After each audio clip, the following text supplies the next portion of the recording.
into the Permian period, so more mean than wild, I guess, a piece of ocean crust got sliced off, like a thin sheet of cheese curling upward when the grater hits the wedge. It ended up high and dry. In geological parlance, this is an ophiolite, a small plateau on the edge of what became the southwest tip of Britain. It's the lizard, a name that probably comes from a Cornish word that meant highland, geologically different from the already geologically weird chunk of Cornwall it's attached to. Subterranean granite melted into magma, which floated up, solidified, and fractured. Meanwhile, a bunch of other minerals, such as cassiterite, tin oxide, chalcopyrite, copper and other stuff, and wolframite, mostly tungsten, remained liquid, a 300 degrees Celsius watery fluid. The cracks in the granite filled up with the superheated mineral cocktail, forming the veins and lodes that miners would eventually dig for.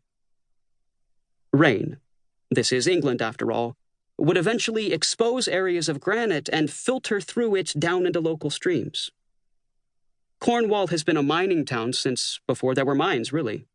2,000 years ago, its tin and copper were traded as far away as the Mediterranean. It was sort of pre-Brexit trade, Shale says wryly. Tin and copper together make bronze. By the 18th century, Cornwall was producing more tin than anywhere else in the world.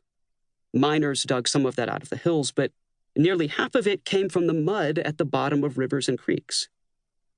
When rain falls on exposed granite and erodes it, it carries denser minerals and ores downhill. Filter the gravel and you get the ore. Like panning for gold, except here the ore is cassiterite.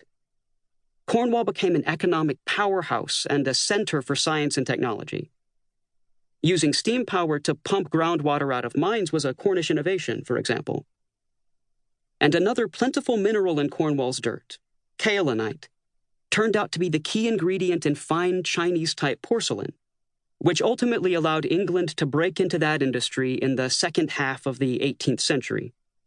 Before that, English factories had imported kaolin from the Blue Ridge Mountains of North Carolina, Cherokee land. When Josiah Wedgwood made porcelain in the 1770s, he used Cornish clay. Today, Cornwall has more of a reputation as a beach resort and vacation destination, but that mineral history is still there, just beneath the surface. Shale navigates us to the hillside town of Monaghan, a cluster of gray stone buildings along narrow lanes at improbable angles. Quintessential Cornwall, he says with a smile. We drive down the hill toward Gillen Creek, burbling through a green and shady vale. I wouldn't ordinarily use a word like vale, but the whole place feels like something out of a Tolkien book. When we arrive at a little stone bridge barely wide enough for a car, Shale parks.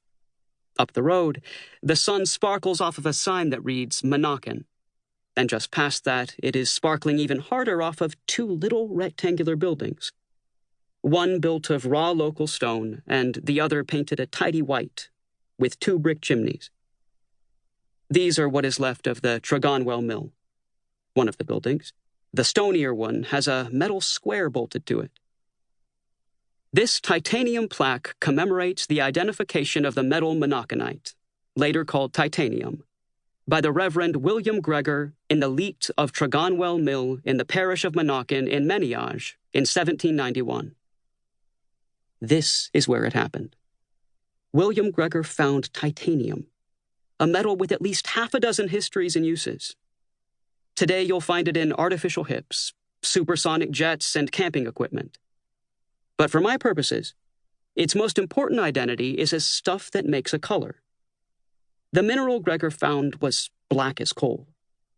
But if you take a titanium atom and attach two oxygen atoms to it, not as easy as it sounds, you get titanium dioxide, TiO2.